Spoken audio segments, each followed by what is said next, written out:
समझा कि चर राशियां क्या होती हैं, अचर राशियां क्या होती हैं। ठीक है, और अब हम लोग देखेंगे कि पद क्या होता है। ठीक है, इसको हम लोग टर्म कहते हैं। ठीक, तो आइए देखते हैं कि टर्म क्या होता है।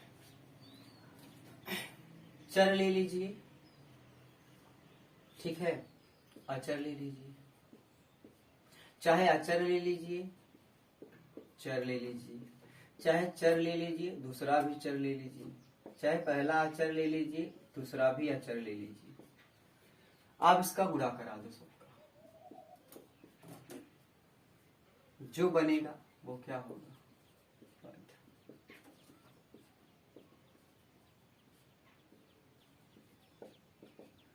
जैसे एग्जाम्पल देख लो, यक्स हुआ चर और 5 हुआ अचर, तो मल्टीप्लाई करोगे क्या आएगा 5x। तो 5x एक पद है। ठीक है, अचर ले लीजिए 6, चर ले लीजिए मान लीजिए y भी तो चर होता है, तो आएगा कितना 6y। ये भी क्या है, पद है। चर ही चर ले लो, यहाँ पर a ले लो या x y लो, x ले लो यहाँ पर y ले लो, तो मिला दोगे तो क्या बनेगा x y। तो x y भी एक क्या है, पद है। अचर ले लो,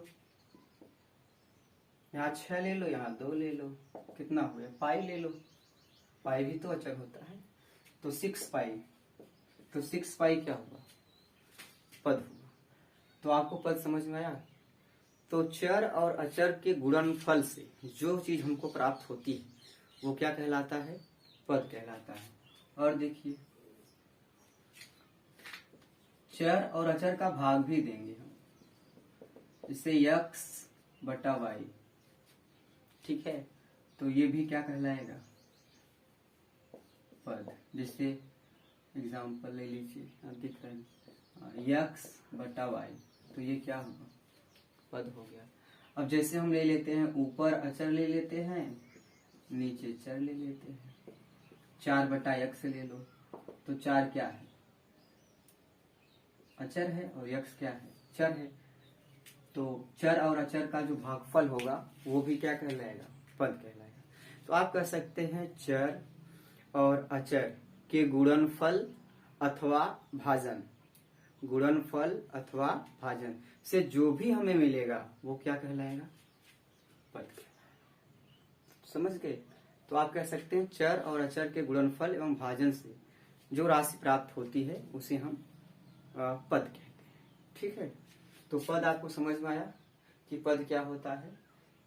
चाहे चर अचर, अचर चर, चर चर, अचर अचर, जो भी हो उनका गुणा कर दीजिए या भाग दे दीजिए, जो भी मिलेगा वो आपको पद होगा। ठीक है, तो मैं समझ सकता हूँ कि आप पद समझ गए होंगे। ठीक है, तो आइए आगे समझते हैं हम अगला चीज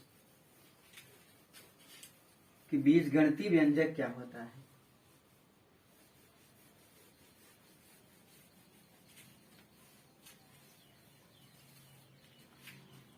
ठीक है, देखिए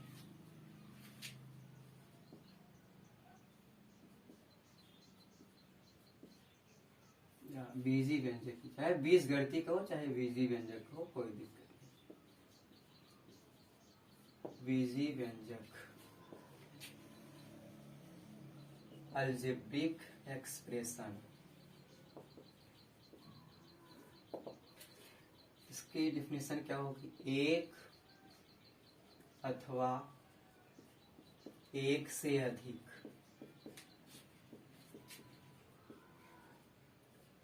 एक अथवा एक से अधिक पदों के समूह को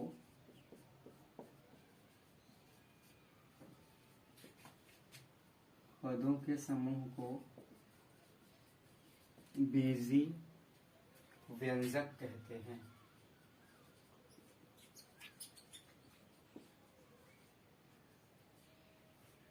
तो चाहे एक पद ले लीजिए चाहे एक से ज्यादा पद ले लीजिए और दोनों को आप मिला दीजिए, तो जो बनेगा वो बीजी व्यंजक होगा। जैसे बताइए आप 3x क्या है, एक चर है, अचर है, गुणनफल है, तो पद है कि नहीं, पद के साथ साथ ये व्यंजक भी है। एक से ज्यादा ले लो, 3x + 5 अब बताइए ये 3x क्या है? एक पद है। 5 क्या है?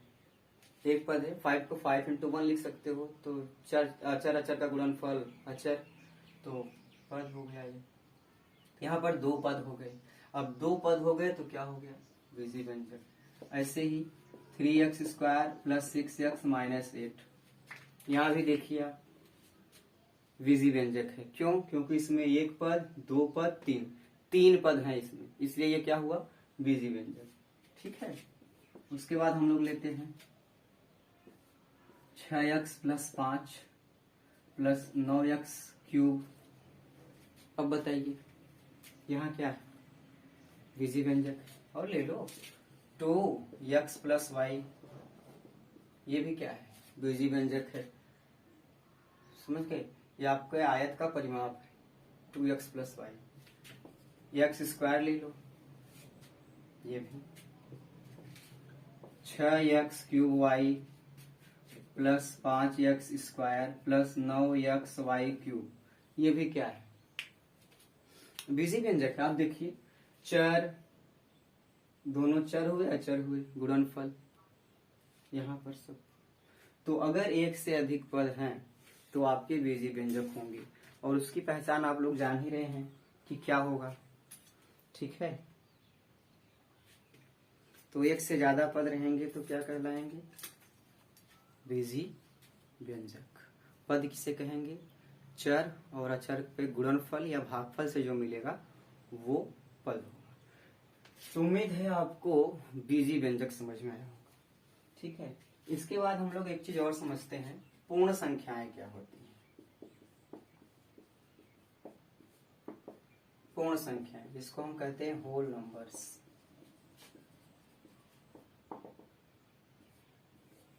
तो आप लोग जानते हैं 0 से लेकर अनंत तक की संख्याएं क्या कहलाती हैं? बीजी, सॉरी, 0 से लेकर अनंत तक की संख्या क्या कहलाती है?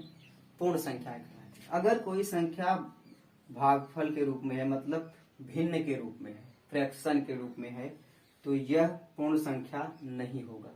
अगर कोई संख्या रूट के अंदर है तो यह भी पूर्ण संख्या नहीं होगा। अगर कोई संख्या निगेटिव है तो यह पूर्ण संख्या नहीं होगा। ठीक है। तो पूर्ण संख्या आपको समझ में आई? 0 से लेकर इनफाइनाइट तक। तो न तो ऋण में हो, न ही भिन्न में हो, और न ही करणी में हो। अगर ऐसी संख्याएं नहीं हैं तब वो क्या है? पूर्ण संख्याएं हैं। तो आपके डिफिनेशन जो बताई गई थी आप लोगों को कि ऐसा बीजी व्यंजक जिसमें चर की घात एक पूर्ण संख्या होती है। पूर्ण संख्या मतलब न तो ऋण, न तो भिन्न, और न ही करणी। तो क्यों करणी क्यों नहीं होता? क्योंकि करणी वाली राशि का बटा, जैसे करणी में x है तो करणी में x का यहाँ पर स्क्वायर होता है, वर्गमूल को लिखते हैं, तो यहाँ x घाते 1/2 हो जाता है। तो कोई भी करणीगत जो राशि होती है वह फ्रैक्शनल घात में हो जाती है। पावर जो उसकी होती है वो फ्रैक्शन में हो जाती है, इसलिए हम उसको होल नंबर नहीं मानते। आपको 0 दिख जाए, 1 दिख जाए, 2, 3, 4, 5, 6, 12, 20, 50, 2 लाख, 3 लाख, तो ये सारी संख्याएं आपकी पूर्ण संख्याएं हैं। इसके अलावा निगेटिव मिल जाएगा तो पूर्ण नहीं है, भिन्न में मिल जाएगा तो पूर्ण नहीं है, और करणी में मिल जाएगा तो पूर्ण नहीं है। तो आपको मुझे लगता है पूर्ण संख्या समझ में आई होगी। अब इतनी संख्याएं समझने के बाद तब हम चलते हैं फिर बहुपद की डिफिनेशन कि बहुपद की डिफिनेशन हमारी क्या थी।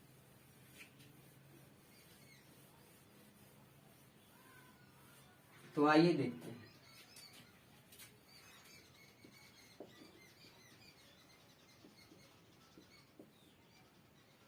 जिसको हमने हेडिंग डाला था पोलिनोमियल। हमने इसकी हेडिंग आपको बताया था, ऐसा बीजी व्यंजक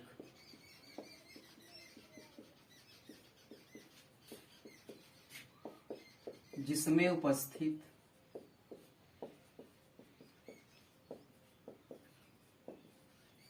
चर की घात एक पूर्ण संख्या। पूर्ण संख्या मतलब न तो ऋण, न तो ऋणात्मक, अथवा न तो भिन्नात्मक, न ही ऋणात्मक और न ही भिन्नात्मक होती है। पूर्ण संख्या बहुपद कहलाती है। होता है बहुपद कहलाता है। ठीक है, तो बहुपद क्या होता है? ऐसा बीजी व्यंजक, बीजी व्यंजक आप बहुत अच्छे समझ चुके हैं बीजी व्यंजक क्या होता है, जिसमें उपस्थित चर भी आप समझ गए हैं कि जो घात होती है, घात किसे कहते हैं? जैसे 3 और 5 है ना, तो 3 को हम आधार कहते हैं और ऊपर वाले को हम क्या कहते हैं? घात कहते हैं। अब से चर अचर में देख लो, यक्स घाते 5 है, यक्स घाते 5 है, तो यक्स हो गया आधार, इसकी घात कितनी है? 5।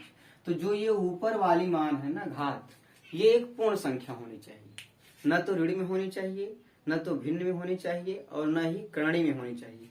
तो ये जो घात है वो पूर्ण संख्या होगी तभी बहुपद होगा। और किसकी घात? चर की घात। अचर से हमको कोई लेना देना नहीं है। अचर चाहे जो हो, करणी में हो, ऋण में हो, चाहे जो हो, लेकिन हमें चर देखना है और चर की जो घात है उसको देखना है। तो चर की घात 0 हो जाए, 1 हो जाए, 5, 8 कुछ भी हो जाए, लेकिन ऋण न रहे, भिन्न न रहे और करणी में न रहे, तब उसे क्या कहते हैं? बोलिए, बहुपद। आइए कुछ एग्जाम्पल से हम लोग समझते हैं बहुपद। अच्छा, थोड़ा हम ये जान लेते हैं बहुपद को कैसे प्रदर्शित किया जाता है। ठीक है, बहुपद को हम px, qx, rx, gy, sy इत्यादि या ps इत्यादि से प्रदर्शित करते हैं।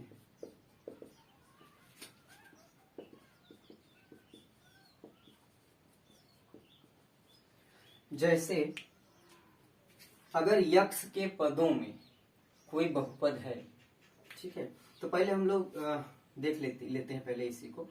जैसे x square plus 5x plus 6, इसको हम लिखेंगे px। ये जो कोष्ठक के अंदर रहता है ये हमेशा यहाँ वाला चर रहता है। ठीक है, यहाँ x है तो कोष्ठक के अंदर x रहेगा, y है तो y रहेगा, z है, जैसे z के पदों में हो गया z square plus 5z plus 6, तो हम इसको pz, qz, rz, sz, ये p q r कुछ भी बदल सकते हैं, लेकिन हम z को नहीं बदलेंगे क्योंकि z के पदों में ये बहुपद है। ठीक है, जैसे यस के पदों में हो गया 5s cube plus 6s घाते 7 plus 9। अब यस के पदों में है तो हम इसको यस कोष्ठक में लिखेंगे, और इधर आप कुछ भी लिख सकते हैं, a b p q r, yes तो है ही, t u, कुछ भी लिख सकते हैं, लेकिन यहाँ कोष्ठक वाला वही रहेगा जो इधर रहेगा। ठीक है, क्या आपको ये भी लग रहा है कि बहुपद में एक ही चर जरूरी है?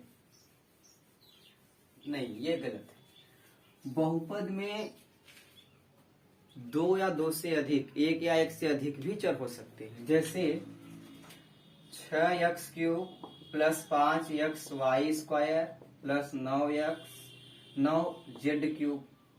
अब यहाँ x भी है, y भी है, z भी है, फिर भी ये क्या है? बहुपद है। समझ में आया? अभी हम बहुपद के जब प्रकार पढ़ेंगे तो उसमें डिटेल में पढ़ेंगे कि बहुपद कौन कौन से होते हैं। फिलहाल आप लोग समझ लीजिए कि बहुपद में एक भी चर होता है और एक से अधिक भी चर होता है। समझ गए? लेकिन चर की जो घात होती है वह न ऋण में होता है, न भिन्न में होता है और न ही करणी में होता है। तो आप लोग बहुपद कैसे पहचानेंगे अभी हम आगे बता रहे हैं आपको। बहुपद को कैसे प्रदर्शित करते हैं समझ में आया? px, qx, rx कोष्ठक में वही रहेगा जिस पदों में वो बहुपद रहेगा, उसके पहले आप कुछ भी लिख सकते हैं। ठीक है,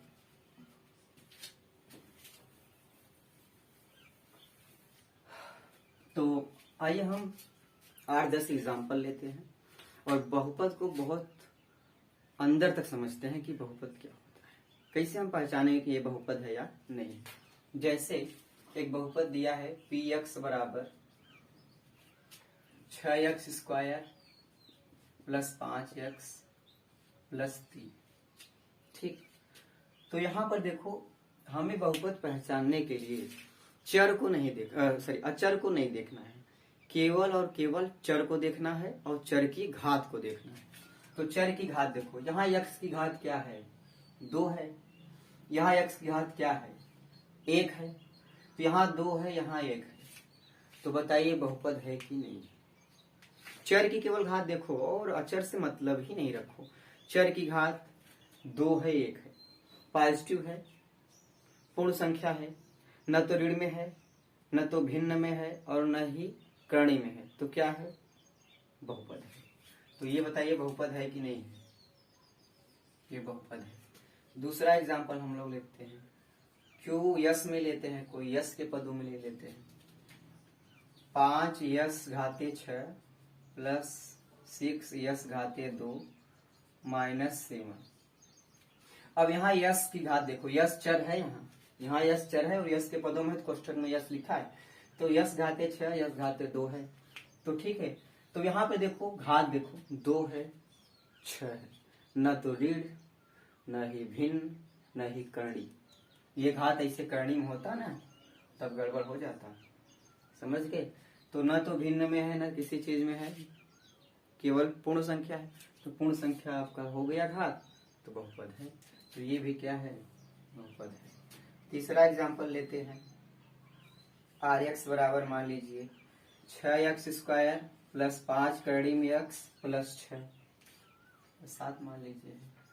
अब यहाँ बताओ, पहले चर पे जाओ, चर की घात क्या है 2 है, यहाँ चर की घात कर्णी हटेगा जब तो घात क्या हो जाएगा 1/2। अब घात हो गया 1/2, तो घात अगर भिन्न में हो गया चर का तब पूर्ण संख्या नहीं है, तो यह बहुपद नहीं होगा, तो यह बहुपद नहीं होगा, समझ गए। चौथा एग्जांपल लेते हैं, QX बराबर मान लीजिए Y ले लेते हैं, कड़ी में 7y³ 6y⁻5 माइनस 7। अब यहाँ आप ये करणी देख के मत समझ लीजिए कि बहुपद नहीं, क्योंकि हमको अचर नहीं देखना है, केवल चर देखना है। y चर है, यहाँ पे y की घात यहाँ 3 यहाँ 5, तो 3 और 5 है तब क्या है बहुपद है।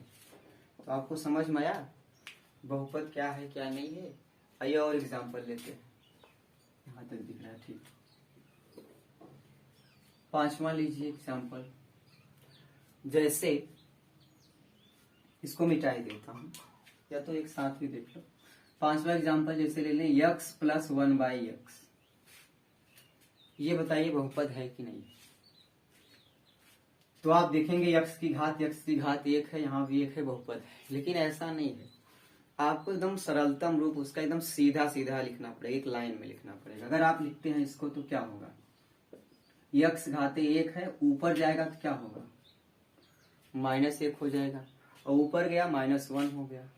ठीक, अब x पावर -1, तो x की घात नेगेटिव आ गई ऋणात्मक, x की घात ऋण हो गई, इसका मतलब पूर्ण संख्या नहीं है, तो ऋण हो गई, तो ये बहुपद होगा, तो ये बहुपद नहीं होगा। इसके जैसा ही आपको एक और देते हैं, आपको लगेगा बहुपद, जैसे 3x² प्लस 5x/x। अब आप सोचेंगे कि x की घात ये ऊपर जाएगा तो माइनस हो जाएगा, तो बहुपद नहीं होगा। लेकिन ये बहुपद है, बिना सॉल्व करे आप बता नहीं पाएंगे बहुपद है या नहीं, केवल देख कर आप नहीं बता सकते। इसको हम लोग सॉल्व करते हैं, जैसे x आप कॉमन ले लीजिए तो क्या बचेगा 3x प्लस 5 फिर अपान x से क्या हो गया कट गया, x कट गया तो बचा 3x प्लस 5। अब हमने इसको ऐसा लिख दिया। अब देखो x केवल है, चर की घात 1 है, तो पूर्ण संख्या है, तो ये बहुपद है। तो आपको समझ में आ रहा है बहुपद। तो जितने मैंने लिखा है कौन बहुपद है कौन नहीं है आपको दिख रहा है। आइए और भी एग्जांपल देखते हैं।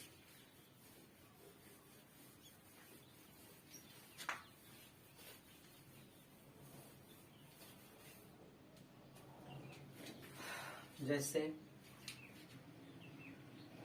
5-6 एग्जाम्पल है, मान लो सतवां एग्जाम्पल जैसे हो गया, नंबर याद नहीं मुझे, आप लोग समझ लेना जो भी नंबर हो। जैसे RX 6x² ठीक प्लस 5x घाते 3/4 बटे x घाते -1/4। ठीक है, ये आपको देख के लग रहा होगा कि ये बहुपद नहीं है, ये x की घात देखकर। तो आप देखें भिन्न में भी है ऋण में भी है, तो आप कहेंगे यार ये तो बहुपद है ही नहीं। तो हमने कहा ना केवल देखकर आप नहीं जज कर पाएंगे कि बहुपद है या नहीं, इसको सॉल्व करना पड़ेगा। आइए इसको सॉल्व करते हैं। इसको आप सॉल्व करेंगे तो हो जाएगा 6x², x घाते कितना है 3/4 है। आप जानते हैं कोई चीज जब नीचे से ऊपर जाती है तो प्लस में हो जाती है, तो यहाँ x घाते क्या हो जाएगा 1/4 प्लस में हो जाएगी। फिर यहाँ 6x घाते 2 प्लस 5 इंटू x घाते, आधार सेम हो और गुणनफल का चिन्ह हो तो घात जुड़ जाता है, तो जोड़ दीजिए 3/4 धन 1/4। तो अब बताओ 5x घाते 3/4 1/4 जुड़ जाएगा 4/4 और 4 से 4 कट गया 1 हो गया, तो हो गया 6x² प्लस 5x। अब देखो इस चीज को जो बहुपद नहीं लग रहा था अब क्या हुआ है, बहुपद हो गया है। 6x², x की घात देख लो, चर की घात देख लो, पूर्ण संख्या है, न तो ऋण में है न तो भिन्न में है न तो कर्ण में है, तो क्या है ये। तो देखकर तो आपको लगेगा बहुपद नहीं है, लेकिन जब आप सरल करेंगे तब आपको लगेगा ये क्या है, बहुपद है। बात समझ गए। इसी सवाल को हम थोड़ा सा चेंज करते हैं।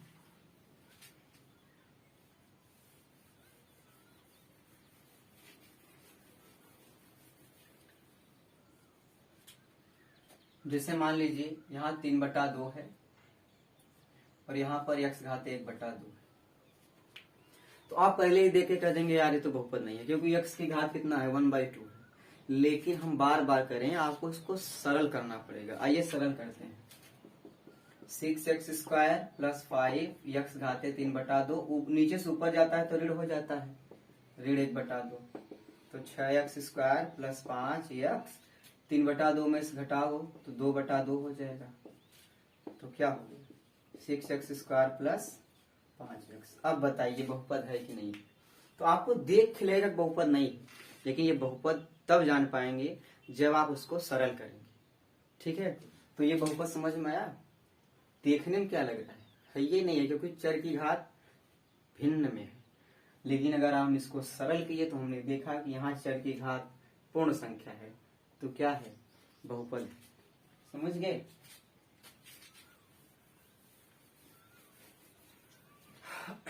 आइए और एग्जांपल देखते हैं। जैसे px बराबर है 6 घाते x, या मान लो चर पे ही घात चल रही, जैसे p घाते x ठीक प्लस 6x²।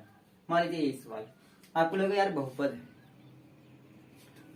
तो यहाँ चर की घात चर हो गई है, चर की घात चर।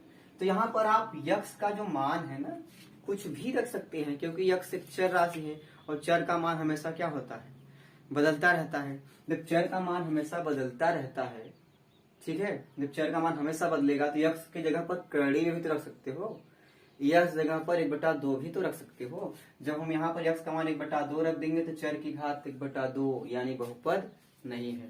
तो ये बहुपद नहीं है, क्योंकि यहाँ x का मान आप कुछ भी रख सकते हैं, क्योंकि वो चर राशि। ठीक है, जैसे हम कहते हैं अब बताओ 5 बहुपद है कि नहीं है। 5 एक अचर संख्या है, वो बहुपद है कि नहीं है ये आपको बताना है।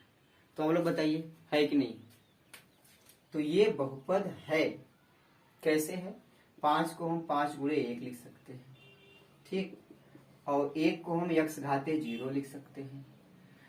अब यक्स घाते 0 का मान 1 होता है, क्योंकि आप जानते हैं किसी भी संख्या की घात अगर शून्य हो तो उसका मान 1 होता है। ठीक है, तो ये हो गया 5x घाते, तो हमने 5 को 5x घाते 0 रख दिया, लिख सकते हैं ना, लिख दिया हमने। तो बताओ चर है? बिल्कुल। घात है? बिल्कुल है। लेकिन घात पूर्ण संख्या है कि नहीं? 0 से लेकर अनंत तक पूर्ण होता है, तो पूर्ण संख्या है। तो ये क्या है? 5 बहुपद है।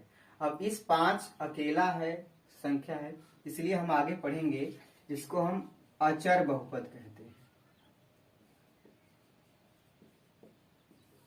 कांस्टेंट पॉलिनोमियल कहा जाता है। ठीक है, आगे हम लोग देखते हैं 0। 0 बताओ बहुपद है कि नहीं? 0। तो आइए देखते हैं। कई बच्चे बोलेंगे नहीं है, लेकिन है। कैसे है? 0 को हम 0 इंटू एक्स पावर 0 लिख सकते हैं। ठीक है, तो आएगा रिजल्ट 0 ही। लेकिन अब 0 को हमने अगर ऐसा लिखा है, एक्स पावर 0 लिखा है, एक्स पावर 0 मतलब 1, फिर वो 0 आ जाएगा, 1 में गुणा करेंगे। लेकिन यहाँ चर है, घात न ऋण न भिन्न न कर्ण, तो धनात्मक है, मतलब ये पूर्ण संख्या है। पूर्ण संख्या है तो 0 क्या है? बहुपद है। और हम लोग आगे पढ़ेंगे 0 को कहा जाता है शून्य बहुपद। अभी जब हम बहुपद के प्रकार पढ़ेंगे तो उसमें जानेंगे बहुपद कितने टाइप्स के होते हैं। तो शून्य बहुपद, अचर कोई संख्या है तो उसको अचर बहुपद। ठीक है, तो आप बहुपद केवल देख के जैसे नहीं कर पाएंगे कि ये बहुपद है कि नहीं है, आपको उसको हल करना पड़ेगा, सॉल्व करना पड़ेगा, अंतिम रिजल्ट लाना पड़ेगा, तब आप पता लगा पाएंगे कि बहुपद है कि नहीं है। तो दोस्तों आज हमने पढ़ा कि बहुपद क्या होता है। ठीक है,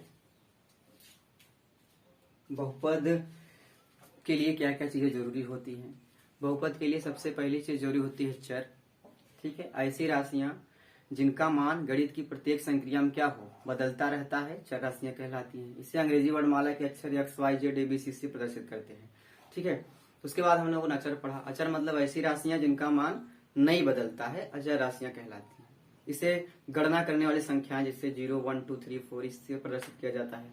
उसके बाद हम लोगों ने पढ़ा पद क्या होता है। चर और अचर के गुणनफल से या भागफल से जो हमें प्राप्त होता है वो पद कहलाता है। उसके बाद हम लोगों ने पढ़ा बीजी व्यंजक क्या होता है। एक या एक से अधिक पदों को अगर आप समूह ले लें, मिला लें, तो वो बीजी व्यंजक हो जाता है। और आप जानते हैं प्लस और माइनस दो ऐसी संक्रियाएं हैं जो उसको अलग अलग करती हैं, पदों को अलग अलग करती हैं। गुणा और भाग पदों को एक पद बनाता है, लेकिन जोड़ और ये प्लस का साइन और माइनस का दोनों मिलके उसको अलग करते हैं, जिससे हम पदों का समूह कहते हैं और उसे हम बीजी व्यंजक कहते हैं। उसके बाद हम लोगों ने पूर्ण संख्या पढ़ा। पूर्ण संख्या मतलब ऐसी संख्याएं जो 0 से लेकर कहां तक होती हैं? अनंत तक। न तो ऋण में होती हैं, न भिन्न में होती हैं और न ही करणीगत राशियां होती हैं।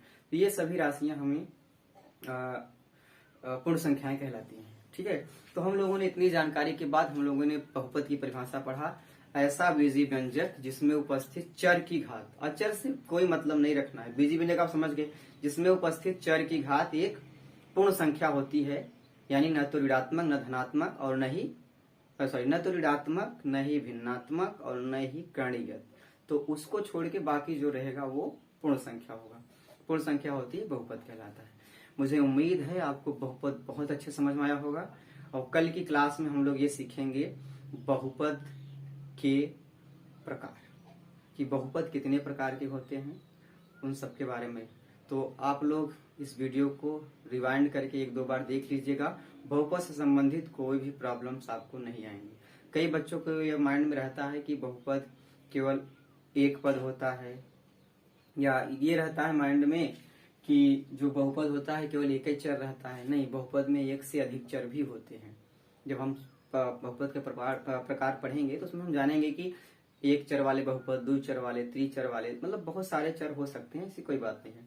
तो हम लोगों ने इतना पढ़ा बहुपद, केवल आज का टॉपिक था बहुपद। कल हम लोग पढ़ेंगे बहुपद के प्रकार। और आप इतना पढ़ाने के बाद आप किसी भी बुक को उठा लीजिए और बहुपद पहचानने के लिए आपको कह दिया जाए, कभी गलती नहीं होगी, ये मेरी गारंटी है। ठीक है, चलिए दोस्तों, आज हम लोगों ने इतना पढ़ ही लिया है कि बहुपद क्या होता है। बहुपद से रिलेटेड सारे नियम कानून पढ़ लिए, चर पढ़ लिया, अचर पढ़ लिया, काफी बेस भी हम लोगों का क्लियर हो गया। तो अब हम लोग कल से पढ़ेंगे बहुपद के प्रकार। तो हम लोग ये जानेंगे बहुपद के प्रकार क्या क्या हैं, कैसे कैसे हैं, उसके बाद हम लोग टॉपिक में घुसेंगे जो आपका टॉपिक है। ठीक है, तब तक के लिए बाय बाय।